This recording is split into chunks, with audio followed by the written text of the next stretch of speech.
आपको याद होगा, पहले सरकारी नौकरी के लिए अगर किसी को अप्लाई करना होता था तो वहीं से अनेक परेशानियां शुरू हो जाती थी। भांति भांति के प्रमाण पत्र मांगे जाते। जो प्रमाण पत्र होते भी थे उनको प्रमाणित करने के लिए आपको नेताओं के घर के बाहर कतार लगा के खड़ा रहना पड़ता था, अफसरों की सिफारिश लेकर के जाना पड़ता था। हमने सरकार के शुरुआती वर्षों में ही इन सभी मुश्किलों से युवाओं को मुक्ति दे दी। सेल्फ अटेस्टेशन, युवा अपने सर्टिफिकेट खुद प्रमाणित करे, ये व्यवस्था की। दूसरा बड़ा कदम हमने केंद्र सरकार की ग्रुप सी और ग्रुप डी इन भर्तियों में इंटरव्यू को खत्म करके उन सारे परंपराओं को उठा लिया। इंटरव्यू की प्रक्रिया को समाप्त करने से भी लाखों नौजवानों को बहुत फायदा हुआ है। साथियों, आज भारत दुनिया की 5वीं बड़ी अर्थव्यवस्था है। 7-8 साल के भीतर हमने 10वें नंबर से 5वें नंबर तक की छलांग लगाई है। ये सही है कि दुनिया के हालात ठीक नहीं है। अनेक बड़ी बड़ी अर्थव्यवस्थाएं संघर्ष कर रही हैं। दुनिया के अनेक देशों में महंगाई हो, बेरोजगारी हो, अनेक समस्याएं अपने चरम पर है। 100 साल में आए सबसे बड़े संकट के साइड इफेक्ट्स 100 दिन में चले जाएंगे, ऐसा न हम सोचते हैं, न हिंदुस्तान सोचता है और न ही दुनिया अनुभव करती है। लेकिन इसके बावजूद संकट बड़ा है, विश्वव्यापी है और उसका प्रभाव चारों तरफ हो रहा है, दुष्प्रभाव हो रहा है। लेकिन इसके बावजूद भारत पूरी मजबूती से लगातार नए नए इनिशिएटिव लेकर के, थोड़ा रिस्क लेकर के भी ये प्रयास कर रहा है कि ये जो दुनिया भर में संकट है उसको से हम हमारे देश को कैसे बचा पाएं, इसका दुष्प्रभाव हमारे देश पर कम से कम कैसे हो। बड़ा कसौटी काल है, लेकिन आप सबके आशीर्वाद से, आप सबके सहयोग से अब तक तो हम बच पाए हैं। ये इसलिए संभव हो पा रहा है क्योंकि बीते 8 वर्षों में हमने देश की अर्थव्यवस्था की उन कमियों को दूर किया है जो रुकावटें पैदा करती थी। साथियों, इस देश में ऐसा वातावरण बन रहा है जिसमें खेती की, प्राइवेट सेक्टर की, छोटे और लघु उद्योगों की ताकत बढ़े। ये देश में रोजगार देने वाले सबसे बड़े सेक्टर है। आज हमारा सबसे अधिक बल युवाओं के कौशल के विकास पर है, स्किल डेवलपमेंट पर है।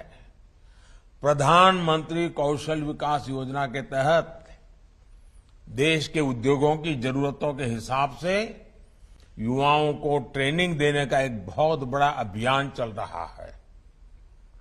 इसके तहत अभी तक 1.25 करोड़ से अधिक युवाओं को स्किल इंडिया अभियान की मदद से ट्रेन किया जा चुका है। इसके लिए देश भर में कौशल विकास केंद्र खोले गए हैं। इन 8 वर्षों में केंद्र सरकार द्वारा उच्च शिक्षा के सैकड़ों नए संस्थान भी बनाए गए हैं। हमने युवाओं के लिए स्पेस सेक्टर खोला है, ड्रोन पॉलिसी को आसान बनाया है, ताकि युवाओं के लिए देश भर में ज्यादा से ज्यादा अवसर बढ़ें। साथियों, देश में बड़ी संख्या में रोजगार और स्वरोजगार के निर्माण में सबसे बड़ी रुकावट बैंकिंग व्यवस्था तक बहुत सीमित लोगों की पहुंच भी थी। इस रुकावट को भी हमने दूर कर दिया है। मुद्रा योजना ने देश के गांवों और छोटे शहरों में उद्यमशीलता का विस्तार किया है। अभी तक इस योजना के तहत करीब करीब 20 लाख करोड़ रुपए के ऋण दिए जा चुके हैं। देश में स्वरोजगार से जुड़ा इतना बड़ा कार्यक्रम पहले कभी लागू नहीं किया गया। इसमें भी जितने साथियों को ये ऋण मिला है उसमें से 7.5 करोड़ से अधिक लोग ऐसे हैं जिन्होंने पहली बार अपना कोई कारोबार शुरू किया है, अपना कोई बिजनेस शुरू किया है। और इसमें भी सबसे बड़ी बात, मुद्रा योजना का लाभ पाने वालों में लगभग 70% लाभार्थी हमारी बेटियां हैं, माताएं बहनें हैं। इसके अलावा एक और आंकड़ा बड़ा महत्वपूर्ण है। बीते वर्षों में सेल्फ हेल्प ग्रुप से 8 करोड़ महिलाएं जुड़ी हैं, जिन्हें भारत सरकार आर्थिक मदद दे रही है। ये करोड़ों महिलाएं अब अपने बनाए उत्पाद देश भर में बिक्री कर रही है, अपनी आय बढ़ा रही हैं। अभी मैं बद्रीनाथ में कल पूछ रहा था, माताएं बहनें जो सेल्फ हेल्प ग्रुप मुझे मिली, उन्होंने कहा इस बार जो बद्रीनाथ यात्रा पे लोग आए थे, हमारा 2.5 लाख रुपया हमारा एक एक ग्रुप की कमाई हुई है। साथियों, गांव में बड़ी संख्या में रोजगार निर्माण का एक और उदाहरण हमारा खादी और ग्रामोद्योग भी है। देश के पहली बार खादी और ग्रामोद्योग 1 लाख करोड़ रुपए से अधिक का हो चुका है।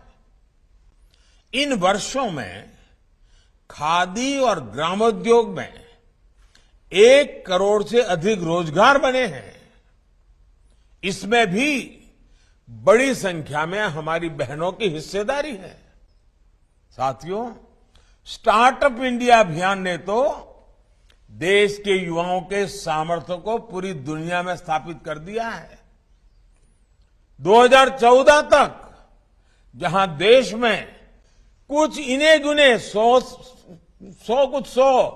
स्टार्टअप थे, आज ये संख्या 80,000 से अधिक हो चुकी है।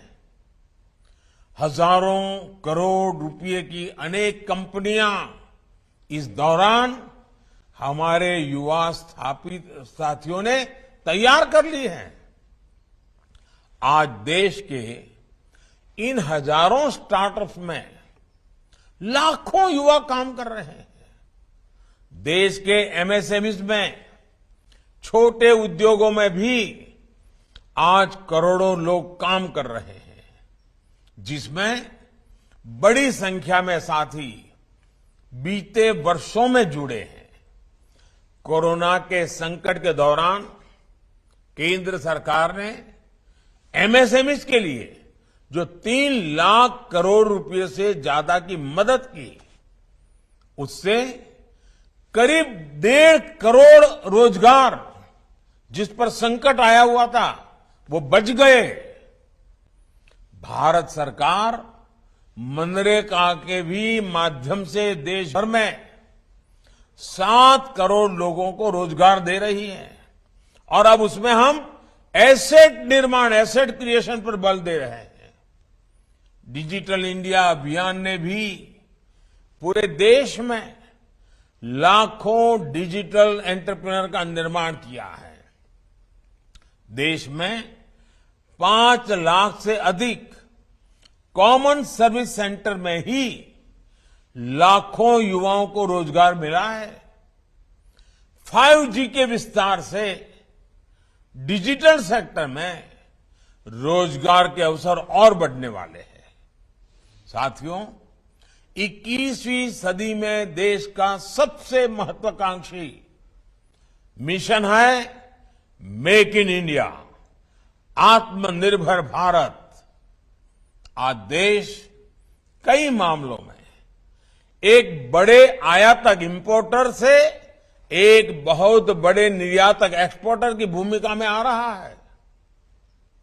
अनेक ऐसे सेक्टर हैं जिसमें भारत आज ग्लोबल हब बनने की तरफ तेजी से आगे बढ़ रहा है।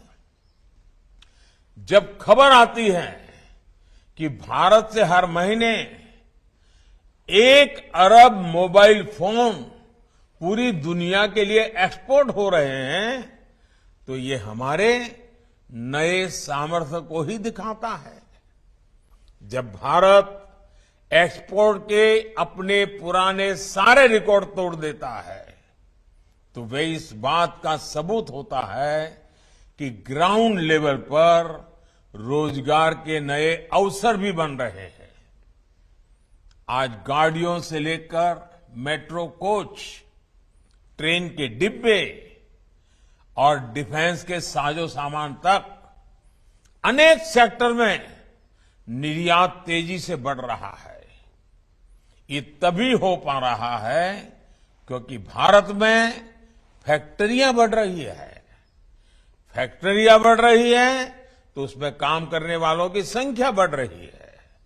साथियों, मैन्युफैक्चरिंग और टूरिज्म 2 ऐसे सेक्टर हैं जिसमें बहुत बड़ी संख्या में रोजगार मिलते हैं। इसलिए आज इन पर भी केंद्र सरकार बहुत व्यापक तरीके से काम कर रही है। दुनिया भर की कंपनियां भारत में आए, भारत में अपनी फैक्ट्रियां लगाएं और दुनिया की डिमांड को पूरी करें। इसके लिए प्रक्रियाओं को भी सरल किया जा रहा है। सरकार ने प्रोडक्शन के आधार पर इंसेंटिव देने के लिए पीएलआई स्कीम भी चलाई है। जितना ज्यादा प्रोडक्शन उतना अधिक प्रोत्साहन, ये भारत की नीति है।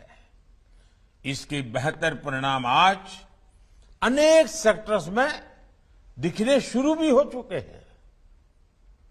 बीते वर्षों में ईपीएफओ का जो डेटा आता रहा है, वो भी बताता है कि रोजगार को लेकर के सरकार की नीतियों से कितना लाभ हुआ है। 2 दिन पहले आए डेटा के मुताबिक इस साल अगस्त के महीने में करीब 17 लाख लोग ईपीएफओ से जुड़े हैं। मैं अगस्त महीने की बात कर रहा हूं। यानी ये देश की फॉर्मल इकोनॉमी का हिस्सा बना है। इससे भी करीब 8 लाख ऐसे हैं जो 18 से 25 साल के उम्र के ग्रुप के हैं। साथियों, इंफ्रास्ट्रक्चर निर्माण से रोजगार निर्माण का भी एक और बड़ा अवसर होता है, एक बहुत बड़ा मजबूत पक्ष होता है। और इस विषय में तो दुनिया भर में सब लोग मान्यता है कि हाँ, ये क्षेत्र है जो रोजगार बहुत बढ़ाता है। बीते 8 वर्षों में देश भर में हजारों किलोमीटर नेशनल हाईवे का निर्माण हुआ है। रेल लाइन के दोहरीकरण का काम हुआ है। रेलवे के गेज परिवर्तन का काम हुआ है। रेलवे में इलेक्ट्रिफिकेशन पर देश भर में काम किया जा रहा है। देश में नए हवाई अड्डे बना रहा है। रेलवे स्टेशनों का आधुनिकीकरण हो रहा है। नए वाटरवेज बन रहे हैं। ऑप्टिकल फाइबर नेटवर्क का पूरे देश में बड़ा अभियान चल रहा है। लाखों वेलनेस सेंटर बन रहे हैं। पीएम आवास योजना के तहत 3 करोड़ से ज्यादा घर भी बनाए गए हैं। और आज शाम को धनतेरस पर जब मध्य प्रदेश के 4.5 लाख भाई बहनों को अपने घरों की चाबी सौंपूंगा तो मैं इस विषय पर भी आज विस्तार से बोलने वाला हूं। मैं आपसे भी आग्रह करूंगा, आज मेरा शाम का भाषण भी देख लीजिए। साथियों, भारत सरकार इंफ्रास्ट्रक्चर पर 100 लाख करोड़ रुपए से ज्यादा का लक्ष्य लेकर चल रही है। इतने बड़े पैमाने पर हो रहे विकास कार्य स्थानीय अवसर पर युवाओं के लिए रोजगार के लाखों अवसर बना रहे हैं। आधुनिक इंफ्रा के लिए हो रहे ये सारे कार्य टूरिज्म सेक्टर को भी नई ऊर्जा दे रहे हैं। आस्था के, आध्यात्म के, ऐतिहासिक महत्व के स्थानों को भी देश भर में विकसित किया जा रहा है। ये सारे प्रयास रोजगार बना रहे हैं, दूर सुदूर से भी युवाओं को मौका दे रहे हैं। कुल मिलाकर देश में अधिक से अधिक रोजगार के निर्माण के लिए केंद्र सरकार एक साथ अनेक मोर्चों पर काम कर रही है। साथियों, देश की युवा आबादी को हम अपनी सबसे बड़ी ताकत मानता है। आजादी के अमृत काल में विकसित भारत के निर्माण के सारथी हमारे युवा हैं, आप सभी हैं। आज जिन्हें नियुक्ति पत्र मिला है उनसे मैं विशेष तौर पर कहना चाहूंगा कि आप जब भी दफ्तर आएंगे अपने कर्तव्य पथ को हमेशा याद करें। आपको जनता की सेवा के लिए नियुक्त किया जा रहा है।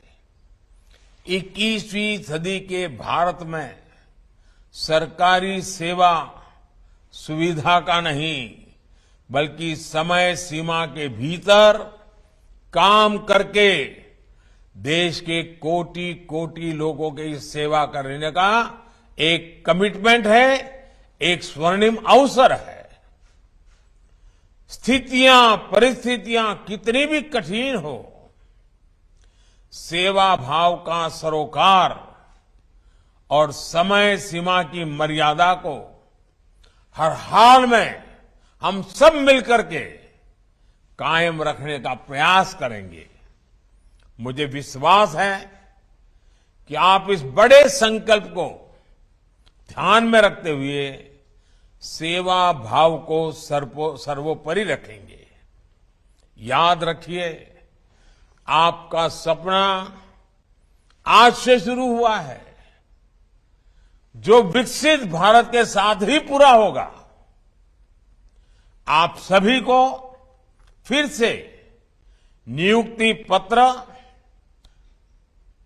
जीवन की एक नई शुरुआत के लिए बहुत बहुत शुभकामनाएं हैं।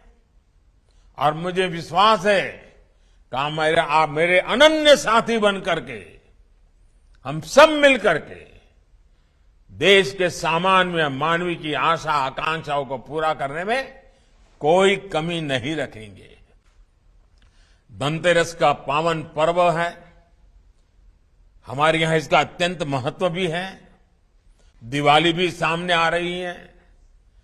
ये अनेक त्योहारों का पल है, उसमें आपके हाथ में ये पत्र होना आपके त्योहारों को अधिक उमंग और उत्साह से भर देंगे, साथ में एक संकल्प से भी जोड़ देंगे, जो संकल्प 100 साल का जब भारत की आजादी का समय होगा, अमृत काल के 25 साल, आपके जीवन के भी 25 साल, महत्वपूर्ण 25 साल, आइए मिलकर के देश को नई ऊंचाइयों पर ले जाए। मेरी बहुत बहुत शुभकामनाएं हैं। बहुत बहुत धन्यवाद।